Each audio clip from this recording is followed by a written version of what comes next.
Geraldine Page was a generational force in American theater, cinema, and television in that order. Celebrated for her extraordinary talent and depth as an actress and known for her emotive power and nuanced performances, she brought a singular intensity to every role. And her 4-decade career earned her a record-breaking 8 Academy Award nominations, establishing her as one of the most respected actresses of her time. This work, marked by her dedication to character authenticity and her seamless blend of vulnerability and strength, has left an indelible impact on American pop culture.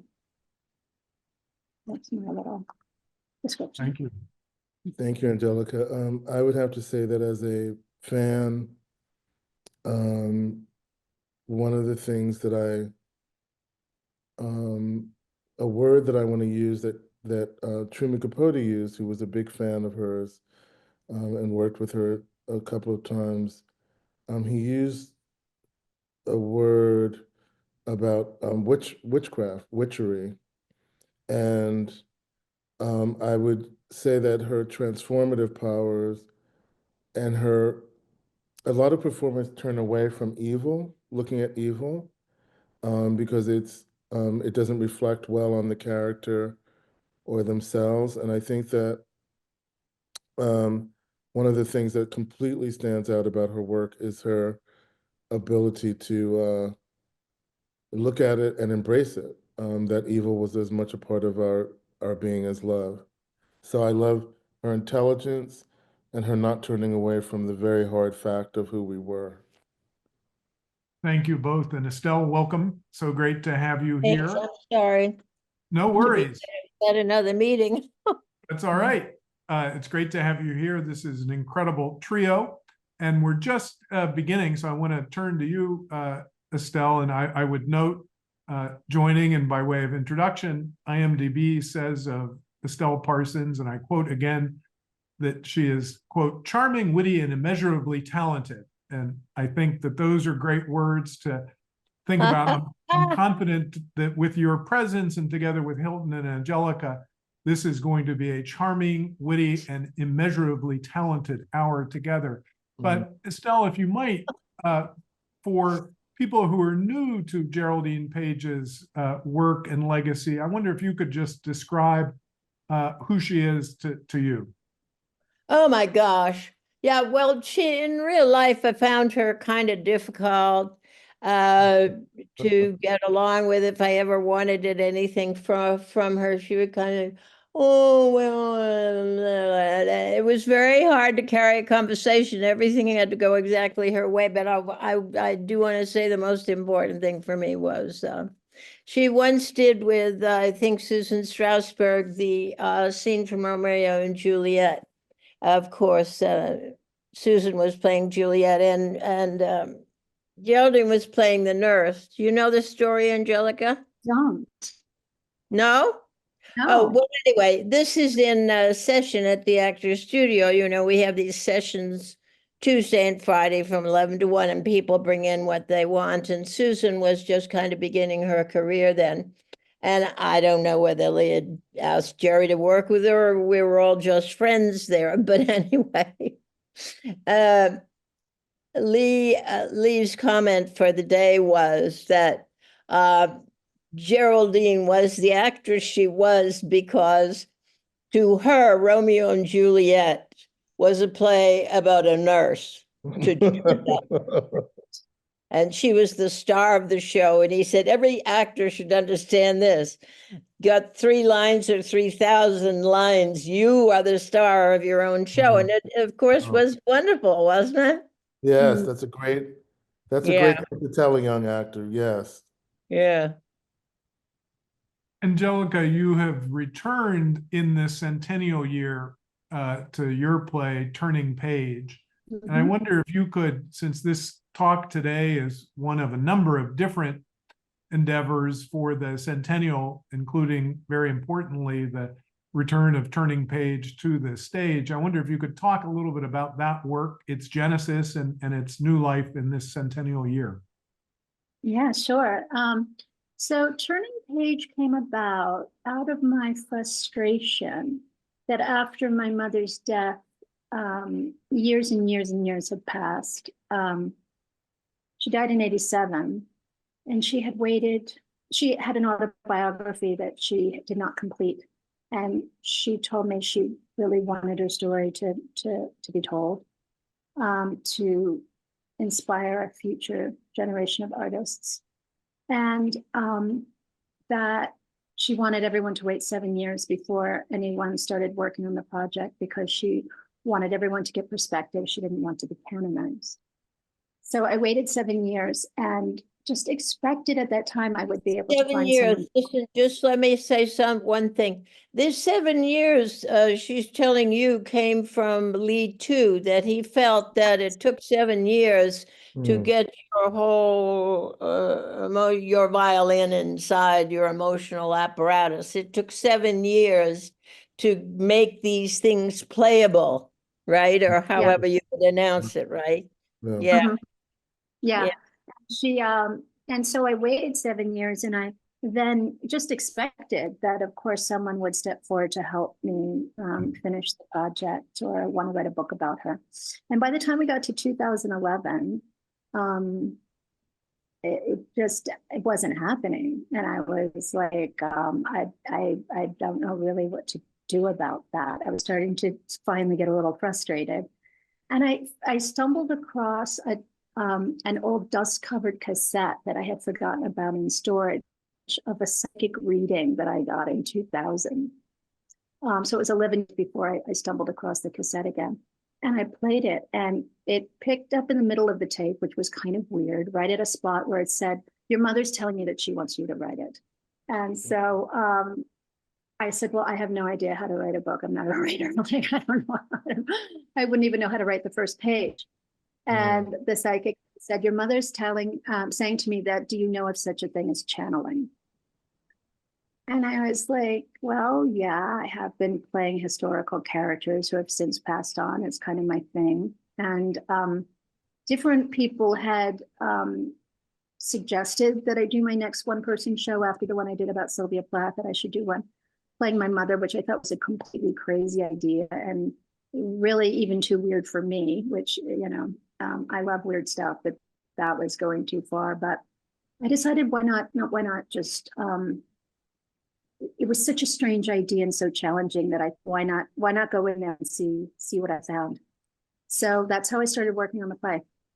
And I called her spirit in to tell her story to me. And I wrote the play, the first version in 4 days. And I've been kind of like playing around in workshop with it ever since. And it's just grown into the most delicious, vibrant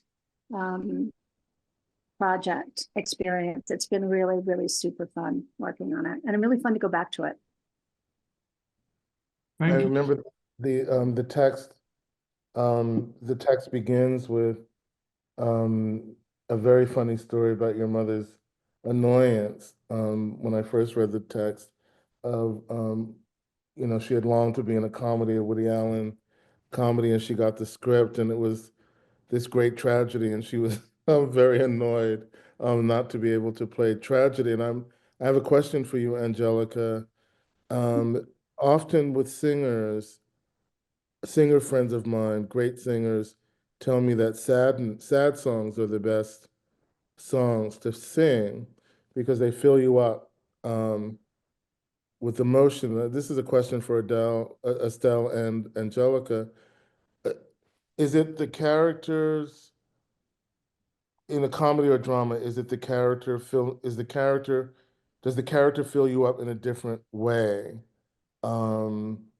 If you're playing tragedy / drama or a comedy. I've always wanted to ask why she was intent on playing a comedy. She died when she was in a comedy, actually. What is what draws the performer to each genre? And Estelle, of course, had been in The Seven Descents of Myrtle, which is a very underappreciated Tennessee Williams play, which is a kind of comedy too. So I'm just curious. Well, gosh, of course, I would like to say, depending on who is paying me the most money is what I would do. No, I don't know. I'm a tragic comedian, you know. So I often got jobs that like they'd had tried 2 or 3 other actresses in rehearsal and it didn't work out. You know, that who were either comedians or tragic, or but it didn't work out and they need a tragic comedian.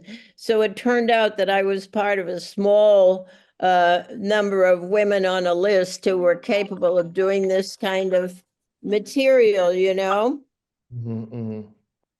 Oh my gosh, what is going on? Nobody ever calls me up, and here I am today, the most popular person on earth. So anyway, that's Hilton. I'm so happy to see you. I haven't seen you for a million years since you It's first because of starting out. Patty. You first starting out and you walked into the actor's Yes, studio. I did. I did. And we met through Oh, we met through Patty Bosworth. that what? We met through Patty Bosworth. But you came to the studio, That's right? right. I That's was right. running it, and I remember you were walking in the door, and here you are, and here I am. That was so long ago. But we're It's all right. here. We're happy. Angelica, I wonder if you might want to. Angelica, tell us a little bit about Yeah. that Woody Allen experience for your mother. Well, I know for her,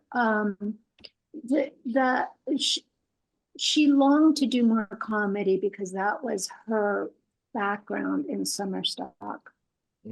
She had, and the way she got into Goodman School with her audition was that she watched all the other people auditioning before her. She snuck in and watched, and then she was like, you know what? I need to do a light comedic turn because everyone was so serious.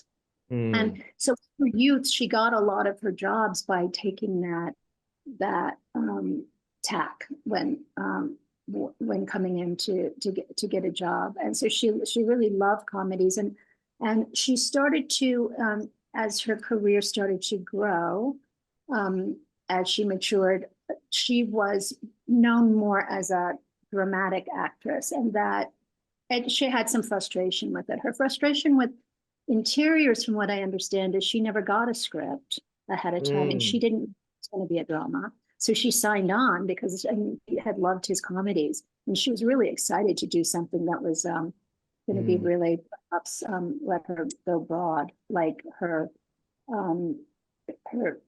performance as Gertrude and Pete and Tilly, which was I think it was not. I mean, Carol Burnett had said that she was going for a serious dramatic turn in that film, but it was still quite comedic, especially my mother's role in it. But she did try to squeak out a laugh or two, and she said that she realized she was barely going to get one laugh. But she was really a bit blindsided because she didn't know she was signing on to a drama. I read Diane Keaton's book, wonderful first memoir, and she describes Geraldine that she would come to the set and she would knit and sew, and She would what?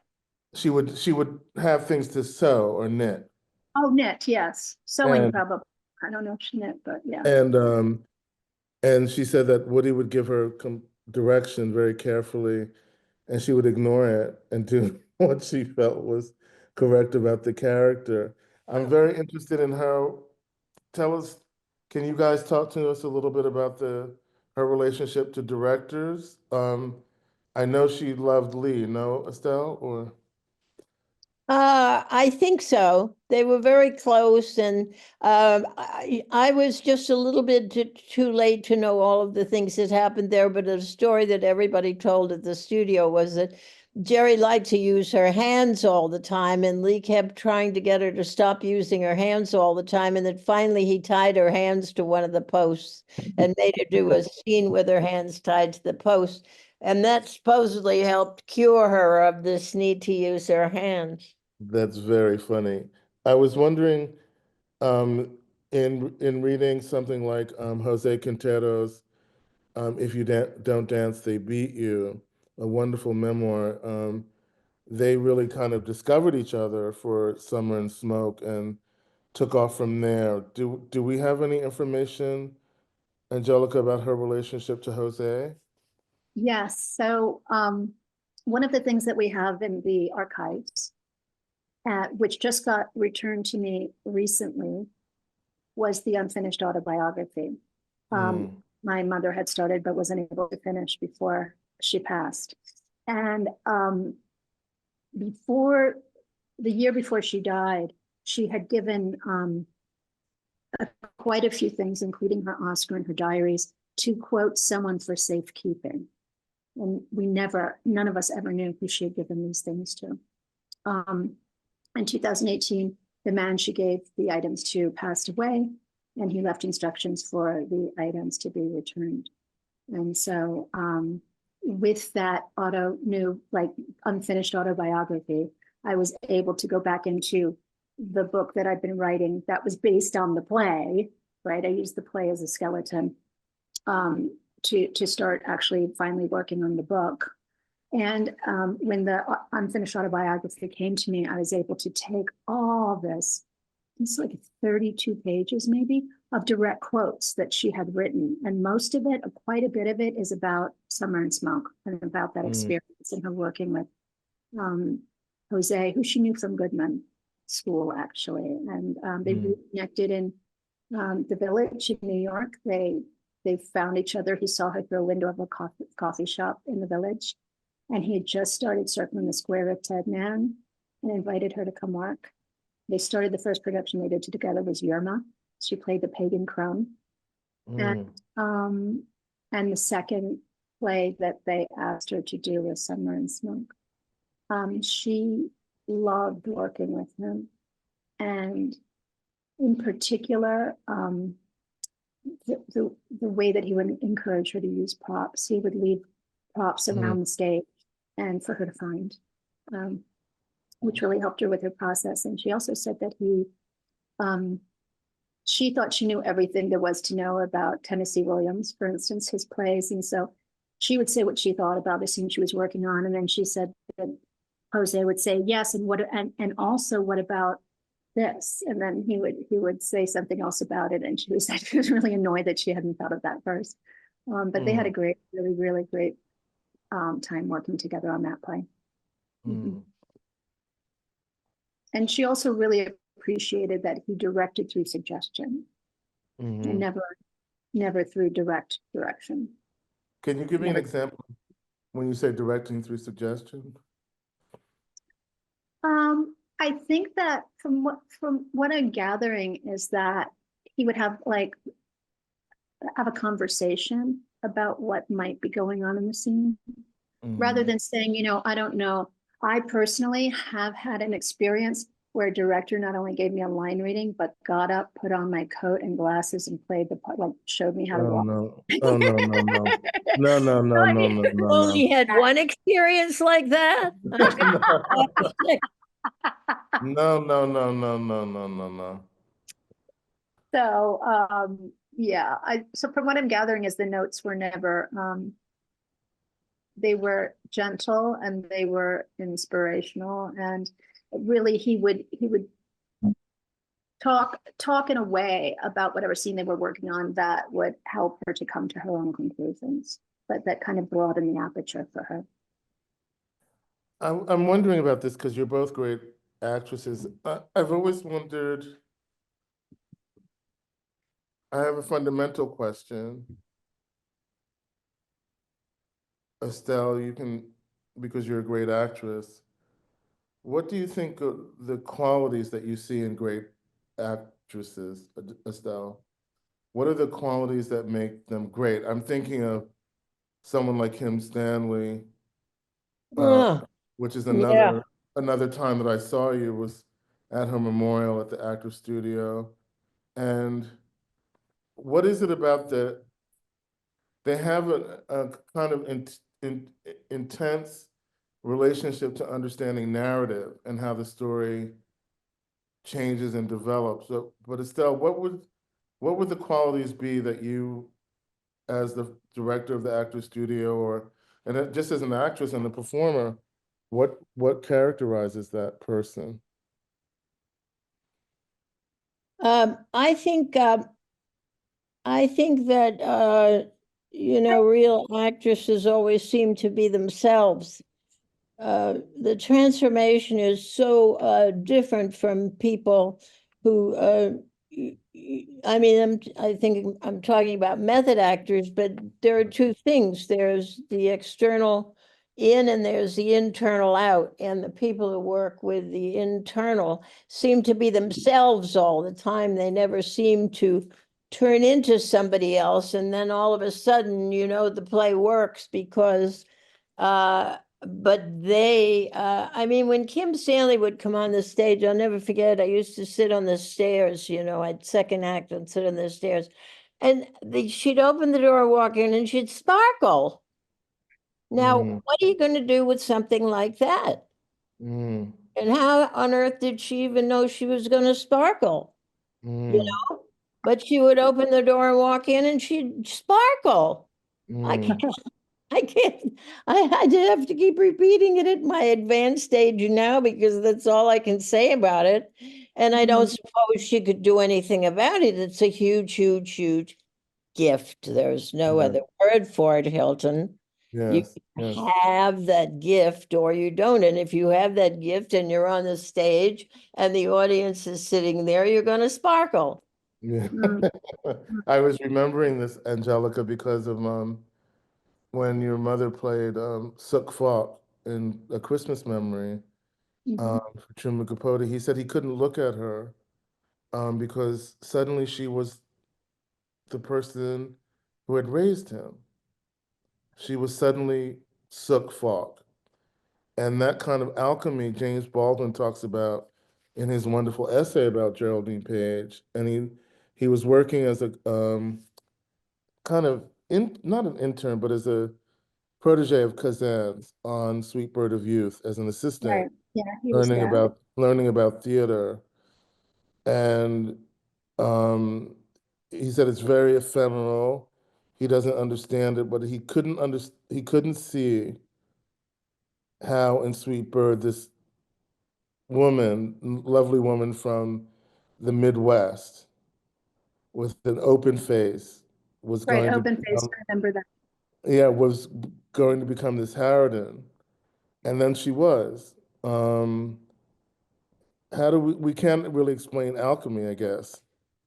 I guess it's a non-question. It's not something that can be explained. Yeah, I think that each magician has their own alchemical techniques. So I don't know. It's hard to speak for.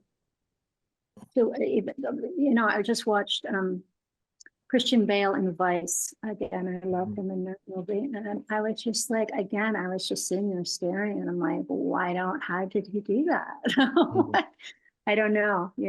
Did she have? And I'm not even when I do it. When I'm able to transform in certain ways that are pretty miraculous, if I do say so, I sometimes don't even know I did it.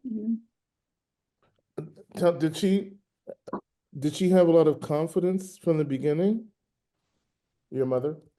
Yeah. So she said that the first time that she ever got on stage, she knew she was great. And it was the first time in her life that she was able to take what was in her head and produce it like in the three-dimensional world.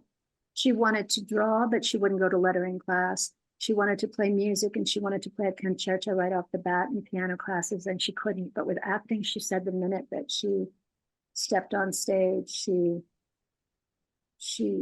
made her best friend cry, and she was drunk with power.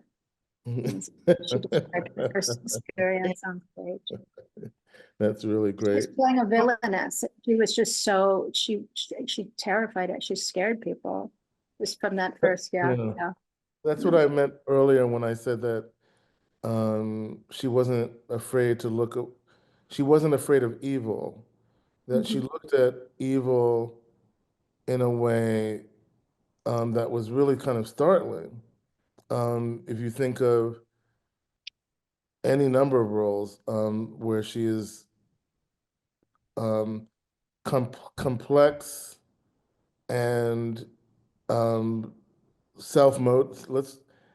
put it charitably, self-motivated characters, self-interested characters. I was wondering, what in her life did she, I mean, actors, the great ones draw on every aspect of their life. What do you think was in your mother's early years that might have given her that drive, Angelica?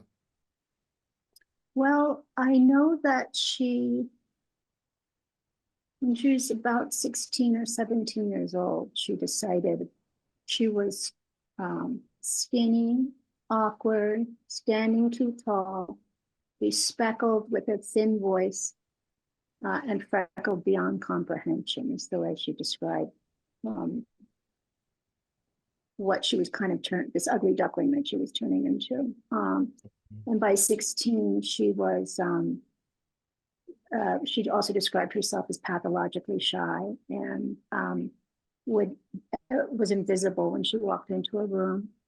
And she was so frustrated with who she was and who she had been and who was she going to be, that she decided she just wanted to be good at something and she wanted to be somebody.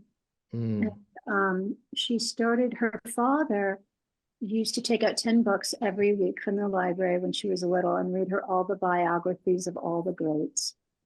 And she went back and started rereading all of the biographies that inspired her as a young child, and to figure out how they did it. And the theater piece came in when she went to go see her first play.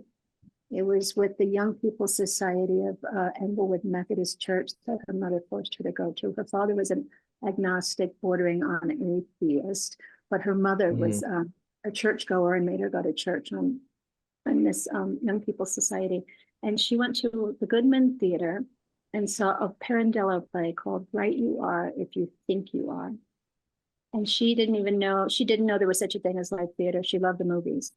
And she wanted to be in the movies, but didn't think she was good looking enough. And so when she saw this play, not only was she amazed that you could see everything that was going on stage all at once and nothing was hidden, not even the mistakes, but she realized that here was a place where you don't have to look like a movie star play on stage. And that imagination outflanks the different obstacles that she perceived that she had and that were in the way. And so that she was able to then get cast in the church production. And it was all right there. And they had a little theater, and that's how she came to acting. And it was the first experience that she had that she could do that she had power.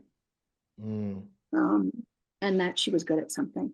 But I know also that in terms of playing villains and stuff, I know that her relationship with her mother was very, very difficult, and her mother was quite. Yes, she said they always had gimlet eyes for each other. So her mother never believed her, and it was a very difficult relationship, and she was not a very nice woman. And I think that her observing that, she was able to maybe somehow kind of work through that pain by being able to play unsavory characters so well. There's something, I mean, I love playing really difficult people. As Estelle knows, I think I was playing Madame Curie once, and she was like, I don't like her. I was like, I know. She was a little difficult. Sylvia Plath. But I think our mothers, my generation, which must be Jerry's. I mean, I'm 96 now, so I don't know how old she'd be. She would have been 100. She would have been Similar. 100. Yeah, she was a Yeah, little- 100. Well, there you are. So, but I'm thinking that our mothers were, for the most part, with a few exceptions, very few, were very frustrated people. Like my mother, obviously we got our talent from somewhere, right? We get some of it from the genes, and that's your mother, right? And my mother was a housewife. When she had the kids, there she was stuck, a housewife. You know, and then after we grew up, she went back to writing for literary magazines and giving performances at women's clubs and all that stuff, you know. But it was perfectly clear that the thing going on with your mother was she wasn't the person she wished she could be. Couldn't use the parts of her that were most important. And for people like Jerry and us who were in the theater, know we have a, you know, some kind of a talent going on there. We must have had mothers who had talents too, to some degree, who just did not have the opportunity to use them. Unless, like my mother, when I was 6, my mother started doing props for a local community theater. And that's where I spent my life. From the time I was 7, I was working in a community theater all the time because my mother was always doing these props. Give me that red, white, and blue ball. I'm going to take it to the theater for the bookshelf and, you know, stuff like that. But they had a hard time, that generation of American women. Yes. I'm wondering about, it's an interesting question, because then they found other families, and specifically the Actors Studio. And can you tell me, Estelle, what drew you to the studio? And Angelica, can you tell us what drew your mother? But Estelle, tell us how you made your way to the Actors Studio. I was working on the Today Show. I'd gone a year to law school, and then they were starting the Today Show, and I was visiting a friend in New York, and he said, go see this producer. I wasn't looking for work particularly. I was going back to New England because my father had always said to me, we Parsons don't leave home. We're New Englanders from the 1630s, and here's where we stay. So, but all of a sudden, the Today Show offered me a job. So I came to New York, and then I read about the studio. Wendy Smith wrote a piece in the New York Times about the Actors Studio and about Lee Strasberg. So I got myself a thing from the community theater, our town, and I got the secretary in the next office to do an audition for Kazan. So she was reading off the book, and I was reading the part in our town, you know. Well, obviously, he must have thought I was crazy because I didn't even have another actor to work with. I didn't know any actors in New York. So he said, listen, Lee Strasberg gives private classes. You'll never get into the studio, but why don't you go take class with Lee Strasberg? So I went to his house, and there was a chair outside the door, and I sat in the chair, and he opened the door and he said, why do you want to be here? And I burst into tears, and that was the beginning of our relationship. Wow.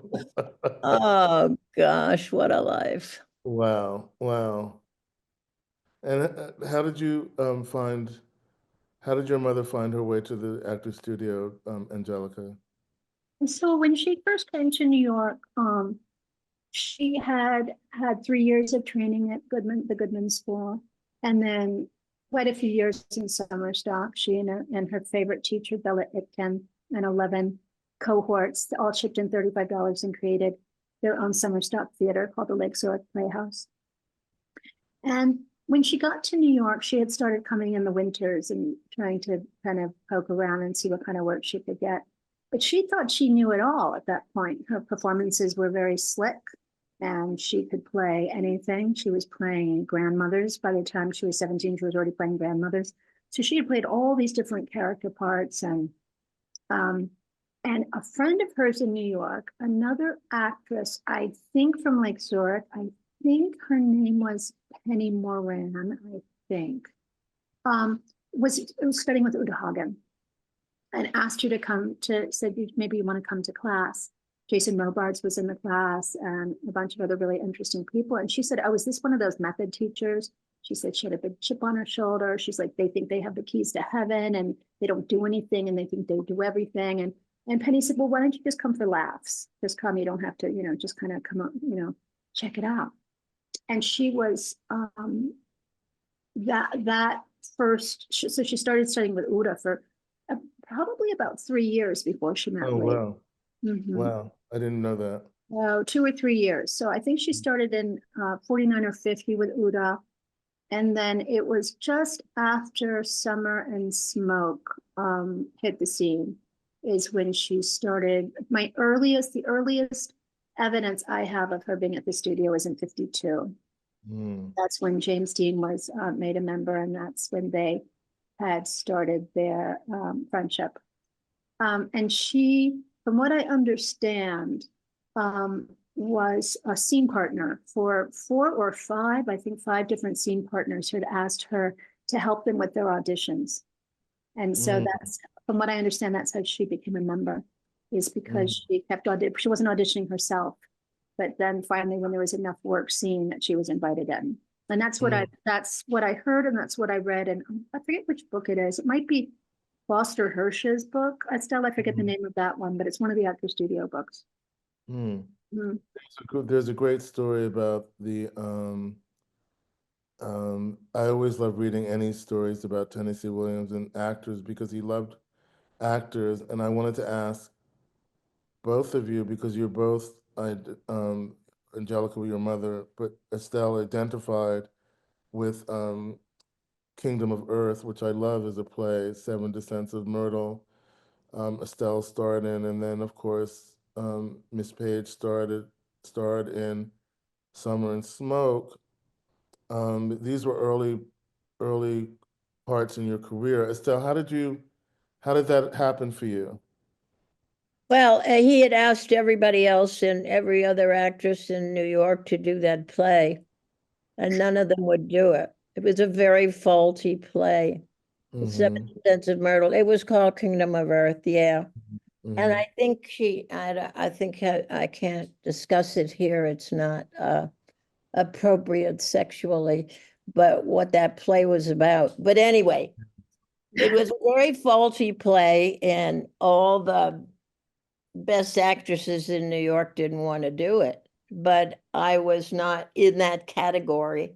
So I thought, sure, okay, I'll do it. And yes, you're in that category. well, it wasn't at the time, but in the middle of my playing in that, and Brian Bedford did it too. Yes. And he was wonderful, and Jose directed it. Yes. But in the middle of it, I went to California and won an Academy Award for Bonnie and Clyde. Yes. So that was great, because then when I came back and to my performance, I said, I'm not going out there. What do I care about the movies, for heaven's sakes? And the producer came, was David Merrick. I don't know if you've written about him yet, but he was, he's one who changed it from Kingdom of Earth to the Seven Descents of Myrtle. The middle of our rehearsal period, where he decided to have that title. But anyway, I came back. Go ahead, sorry. I came back Tuesday night, stood there ready to go on with my little briefcase. It had my little shot of vodka to make it all possible, and walked out on the stage. And I got such an ovation because everybody had watched the Academy Award. It was a night never to be forgotten, and I have to tell you a terrible story, because then when I went in August to Osage County for the woman from Chicago who had been playing it, and she won the Tony. And I said to her, listen, I start Tuesday, but why don't I just step aside, which I'm dying to do, and you go out on Tuesday, because I want you to hear that applause from that audience that I got, which I've never forgotten, when I won the Academy Award and then went out there on Tuesday. She said, oh, no, I'm going back to Chicago. I don't care about these New York audiences. I could kill her. Even now I could kill her. Though I don't even remember her name, I could still kill her. Was it, I'm interested in how his language affected you. Oh, Tennessee? Yeah, Tom, as we called him. It's very hard for me to call him Tennessee yeah. because we always called him Tom, and he and Brian Bedford and I went to this nightclub. It was the 60s where you could stand and drink in a coffin. So we had these 3 coffins. The 3 of us were standing in these coffins to drink. Can you believe it? In Philadelphia when we were out of town with that show. Did you Wow. ask? What'd you ask me? Did you ask me? About the language, his language. Oh my Lord, the language. It was 2 years later on the street when I was home in Marblehead on vacation. I was walking up my street, Conant Road in Marblehead, Massachusetts, and I said, I know how to play Tennessee Williams. 2 Wow. years Wow. after I had played that play. It was in Wow. my mind that whole 2 years, and finally I figured it out. It's 2 things. It's British, which is why he loved British actresses, because it combines that British external stuff with method. Mm. The 2 of them, and you have to, as an actor, be comfortable with that understanding. Yes. But that's what it is. If you think of Blanche, I mean, he hated it when Uda played Blanche. Mm. He said, she can't play Blanche. She's not a Blanche. How could you do that? Because, but anyway, that's what happens. You have to combine that British ability to do all the wonderful external things with your voice and mouth and the language, but you also have to have all the method stuff inside. Mm. Mhm. Angelica, tell us, give us some idea of how your mother felt about that language and that relationship. She loved working on Tennessee Williams plays, and they were quite close as well as friends. I mean, Summer and Smoke and Sweetbird of Youth were such big parts of her life. She also got, besides doing the plays, she got to do the film versions, which were very difficult for her because they weren't the plays. They were changed quite a bit, not only in terms of her appearance, which she really had a hard time wrapping her head around in both of those film roles, how much the external was forced to change, and she didn't have very much to say about it. But the dialogue changed quite a bit too. But he was, I don't remember her ever speaking about another playwright in the same way that she spoke about. Did he do the screen versions as well? He must have. No, he didn't. Let's see. He did for, I can look it up real quick. I think the director, I think Sweetbird of Youth, the director. Yes, it was also- Richard Brooks. Yeah, that's what I thought. Oh, wow. When That there's a wonderful piece about Williams and that I read, and Gore Vidal did the screen version of Suddenly Last Summer, and the interviewer asked him what he thought of it, and Tennessee said, "Baby, with friends like that," and just trailed off. Oh, that's good. That's good. That's good. Looking right now to see who, if he did Summer and Smoke. What was I'm curious that he's a little known figure these days, but can we talk a little bit about Jose Quintero? Mhm. Estelle, can you tell me a little bit about him? Well, mostly I remember that he had a bandage on his head the whole time we worked with him. I walked in to meet him in Tennessee, and they both appeared to be drunk. And there was Wow. this painting on the wall. I said, I love that painting. So Jose goes over to the painting and takes a big painting over a sofa and takes it off the wall and says, here, take it home, which I actually, dumb as I was, naive, took it home with me and hung it in my dining room for the rest of that life downtown that I had, you know. But they drank a lot. Yeah. It didn't seem to matter. I mean, they were so gifted. But we had a terrible day one day. We were rehearsing, Brian and I, that thing that we did, Seven Descents of Myrtle. And Jose didn't show up, even though he'd been wearing this bandage on his head for days. He didn't show up to rehearsal. And Tennessee's sitting in the back row. So we start working on the stage, rehearsing. And then almost by accident, he said something about the play to us on the stage. And so we had kind of a threesome together there working on the play. And in walks Jose, violently angry. Tennessee had no right to speak to his actors. He was violently angry. I've never seen anything like that. And I could have killed him, but I'm a nice little girl from New England, so I didn't. But well, I never forgave him for that.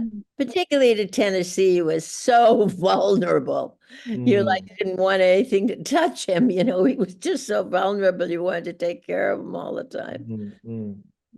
Wow. Angelica? I found the screenplay for Summer and Smoke, the 1961 film. There were 3 screenwriters that are credited. So Tennessee Williams was one of them. Mead Roberts and James Poe. Huh. Who's the third one? James Poe. Oh, I don't even know who he is. Gosh. What was her attitude towards film work, Angelica? She finally got used to it so her first feature film was Hondo, a 3D Western with John Wayne. Duke, I always wondered how the hell did that happen? I mean, like, whoa. It's really weird. So she was, after Summer and Smoke really catapulted her overnight success. She said that was the longest overnight of her life, 10 years, a 10-year night. But she was approached by quite a few people to put her under contract, film contracts. The first was 20th Century Fox. She finally signed with someone, I think his name was Charles Feldman. And he really appreciated that her sentiment that she always wanted to be a Broadway actress who every so often does a movie rather than a Hollywood actress who every so often does a play. She was really having a hard time with the studios wrapping their head around that and giving her the freedom to put theater first. Because sometimes you get into a play, and if you're lucky, it runs a long time, I guess, if you want it to run a long time. But sometimes, Sweet Bird of Youth was 375 performances. So you could be tied up and not be available to do a film. And so she was waiting to find someone who could, if she was going to be put under contract and help her do film work, that would allow her to put theater first. And so she signed this contract, and the first film they were supposed to do together is Summer and Smoke. But was it Hal Willis? Who made the film version of Summer and Smoke? He bought the rights. Hal Wallace. Wallace. He bought the film rights pretty quickly. And so somehow Charles Feldman talked Jerry into doing Hondo. He sent her the script. The original script, she said, was really amazing. She was really surprised at how poetic it was. And she said later that she didn't know enough to realize that things can be rewritten once you're on set, and it becomes a completely hysterical movie that you'd have no idea that you signed on to. But they did not, they had a lot of trouble working together. Mainly it started because Jerry would not glamorize her character of a pioneer woman. And John Wayne retaliated by having a line added to her dialogue to explain her looks. So she had a line of dialogue added that she had to say, which was, I'm fully aware that I'm a homely woman. Also would give her line readings. One time the camera was rolling and she didn't say her first line, even though her line was first, and the director asked her what was wrong, and she said, "Mr. Wayne hasn't told me how to say my line yet." So they definitely butted heads. He was what she called a right-wing reactionary bigot, and she let him know that she felt about him. He had wanted to put her buy up half of her contract and own half of her contract, and she said she would think about it if she had script approval, and so that slowed down negotiations. And then Wayne caught wind of her association with Uda, who he used to call Uda Hagen. And because of her being a communist sympathizer, mainly I think because of her relationship with Paul Robeson. Yeah. But so he withdrew the contract offer, and she didn't work again in Hollywood for 7 years. What was it? This is an interesting point about male control and her relationship to one of the great things about being an actress, of course, is that on some level your life is your own, and you make your own life. I'm curious about her relationship to your father, Rip Torn, another great actor. A lot of it was based on work, wasn't it? Sort of respect and understanding about acting, but complicated people. Very complicated people and very complicated relationship. Yeah, they bonded during the stage production of Sweet Bird of Youth. And then Rip took over Paul Newman's role of Chance Wayne, who went from the supporting role of Tom Jr. and stepped into the lead role. And then they did a national tour together in those two roles. So the first 2 years of their relationship, they were on stage together 8 times a week. So yeah, I mean that's how it started.